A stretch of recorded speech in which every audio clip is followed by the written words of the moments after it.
အသက်ကို import တောင်းတဲ့ကိစ္စရှိမယ်အဲ့တော့တရားဘာလို့လိုက်တာလဲဆို program လေးကိုနည်းနည်းလေး setting လေးပြန်ချလိုက်တာပေါ့နော်ခုနကအသက်ကိုတောင်းထားတဲ့ဟာကိုတရားတို့ချက်မထုတ်ဘူးပေါ့ကွာတရားတို့ program ကိုအရင် import လေးအရင်တောင်းခိုင်းမယ်အဲ့တော့တရားဒီမှာ height import တောင်းတဲ့ဟာရှိမယ်အဲ့တော့တရား control H ဆိုပြီးတော့ copy ကူးလာတယ်ပြီးလို့ရှင် detail ကိုတော့ထည့်တယ်အဲ့တော့တရားဘာလုံးမှလဲဆိုအရင်လို့ဆို import လေးအရင်တောင်းမယ် import လေးတွေတောင်းပြီးမှတရားဘာထုတ်ပေးမှလဲဆိုတော့ output ထုတ်ပေးမယ်ပေါ့နော်အဲ့တော့ output ထုတ်ပေးမယ်တရားတို့ကဒီလိုမျိုးရေးကြည့်မယ်ဆိုပါစို့အဲ့ဒါဆိုရင်တရားတို့ကဒီမှာ input တွေကိုအရင်တောင်းတဲ့ code တွေကိုအရင်ရေးလိုက်တယ် input ပြီးမှတရားတို့က output တွေထုတ်ပေးတယ်ပေါ့နော်ကဲအဲ့ဒါဆိုရင် program ကဘယ်လိုဖြစ်လာမှာလဲ program မရန်ခင်မှာကိုယ့်ရဲ့ program လေးကဘယ်လိုဖြစ်လာမှာလဲဆိုတော့စဉ်းစားကြည့်အောင်ပထမဆုံးဘာပေါ်လာမယ်လို့ထင်လဲဆိုရင်တရားရေးထားတဲ့အတိုင်း enter your name ပေါ်လာမယ်အဲ့တော့တရားတို့ကနာမည်ထည့်လိုက်မယ်ပေါ့နော်အဲ့နာမည်ကို name ထဲမှာသူတင်ထားမယ်ပြီးလို့ရှိရင် enter လေးခောက်လိုက်ရင်တကြောင်ဆင်းပြီးတော့ enter your a ဆိုပြီးတော့ထပ်ပေါ်လာမယ်ခုနလိုမျိုးတကြောင် input ထည့်တကြောင် output ထည့်တရားမရေးတော့ဘူး input တွေကိုအရင်ထည့်ခိုင်းလိုက်တဲ့သဘောပေါ့နော်အဲ့တော့တသားတို့ထည့်လိုက်တဲ့ age ကို input ထည့်လိုက်တဲ့ဟာကို age ထဲမှာတင်ထားမယ် height ကို input ထည့်လိုက်တဲ့ဟာကို height ဆိုတဲ့ variable လေးထဲမှာတင်ထားမယ်တိန်းထားပြီးမှတရားအောက်မှာ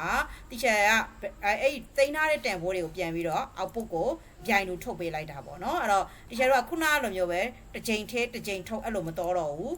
တစ်ခါတည်းထည့်မယ်ပြီးမှ output ထုတ်တဲ့အလုပ်ကိုလုပ်မယ်ပေါ့နော်အဲ့တော့တရားတို့ဒီမှာ program run နဲ့ပုံစံနဲ့နည်းနည်းကော်တော့မှာပေါ့သဘောတရားကတော့တူတူပဲပေါ့နော်အဲ့တော့ဒီခုနကလိုမျိုးပဲလှလှလို့တစ်ချက်ရိုက်ထည့်လိုက်တယ်ဆိုပါတော့အဲ့တော့ enter ခောက်လိုက်တယ် enter ခောက်လိုက်တော့တစ်ချက်ရေးထားတဲ့အတိုင်း enter your name ပေါ်လာတယ်နာမည်လေးကိုရိုက်ထည့်လိုက်ရင် name ထဲမှာသူတင်ထားမှာပဲပြီးရင် enter your age ပေါ်လာတယ်အဲ့တော့တစ်ချက်အသက်ကိုရိုက်ထည့်မယ်ပေါ့နော်အဲ့တော့တစ်ချက်စနစ်လို့ရိုက်ထည့်လိုက်တယ်စနစ်လို့ရိုက်ထည့်တော့နောက်တစ်ကြောင်းကိုဆင်းရင် enter your height ဆိုပြီးတော့ပေါ်လာတယ်အဲ့မှာတစ်ချက်ကဒီနေရာမှာ 8.9 ဆိုပြီးတော့ပေါ့နော်8 bit 6လာမှတော့မရှိပါဘူးเนาะတစ်ချက်တော့4.5 လို့တစ်ချက်ရိုက်ထည့်လိုက်တယ်ဆိုပါတော့ 4.6 လောက်တစ်ချက်ရိုက်ထည့်လိုက်တယ်အဲ့တော့တစ်ချက်ရိုက်ထည့်လိုက်ပြီး enter ခောက်ရင်တစ်ချက်ရဲ့ height value ကဒီထဲကိုဝင်တော့မယ်ပေါ့နော်ပြီးမှတစ်ချက်ကဘာလုပ်ပေးရလဲဆိုတော့ output ထုတ်ပေးတာဒီမှာကြည့်ပြီးမှ output ထုတ်ပေးတာဖြစ်တဲ့အတွက်တစ်ချက် program ကဘာပေါ်လာလဲဆိုတော့ your name မင်းနာမည်ဆိုတော့တစ်ချက်တော့ name ထဲမှာတင်ထားတဲ့ variable လေးပေါ်လာတယ် your age မင်းရဲ့အသက်ဆိုခုနတစ်ချက် age ထဲမှာရိုက်ထည့်လိုက်တဲ့ variable လေးပေါ်လာတယ် your height ဆိုတော့ခုနတစ်ချက် height ကို 4.6 လို့ရိုက်ထည့်လိုက်တယ်အဲ့ဒီရိုက်ထည့်လိုက်တဲ့တန်ဖိုးက height ထဲမှာတင်ထားတာဖြစ်တဲ့အတွက်အဲ့ဒီတစ်ချက်တော့ output ထုတ်တော့ your height ဆိုပြီးတော့တစ်ချက်တော့ရဲ့အမြင့်ပေါ့နော်အမြင့်ပေကို output ထုတ်တဲ့ဟာလေးပေါ်လာတယ်အဲ့တော့ခုန program နဲ့ဒီ program နဲ့ဘာကော်လဲဆိုရင်ခုန program က input တစ်ကြောင်းထည့်တယ် output ထုတ်တယ် input တစ်ကြောင်းထည့်တယ် output ထုတ်တယ်ဒီလိုမျိုးတော့တာပေါ့နော်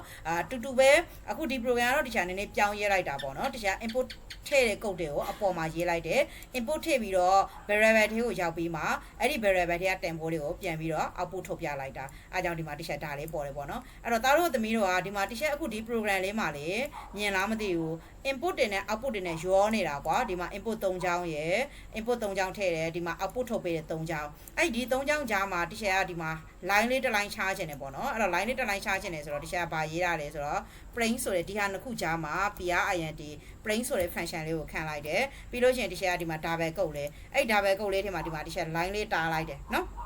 ဒီမှာတခြားတော့ double quote လေးထဲမှာ minus ကလေးကိုဖိထားပြီးတော့အဲ့လိုဆွဲလိုက်တာပေါ့နော်အဲ့တော့တခြား line လေးတားလိုက်တာပြောချင်တာကဘာလဲဆိုတော့အပေါ်ပိုင်းကကုတ်က input တောင်းတဲ့ကုတ် line လေးချပြီးမှနောက်တစ်ကြောင်းက output ထုတ်တဲ့ကုတ်ကလေးကိုတခြားထုတ်ပြမယ်ပေါ့နော်ကဲအဲ့ဒါဆိုရင်တခြားဒီ program လေးကို control S လုပ်ပြီးတော့ပြန် run ကြည့်တယ်အဲ့တော့ပြန် run ကြည့်တဲ့အခါကျတော့တခြားတော့ program က enter your name ဆိုပြီးတော့ပေါ်လာတယ်အဲ့တော့ဒီနေရာမှာတခြား AA ဆိုပြီးတော့ရိုက်ထည့်လိုက်တယ်ဆိုပါတော့နော် AA ကဲ enter ခောက်တယ်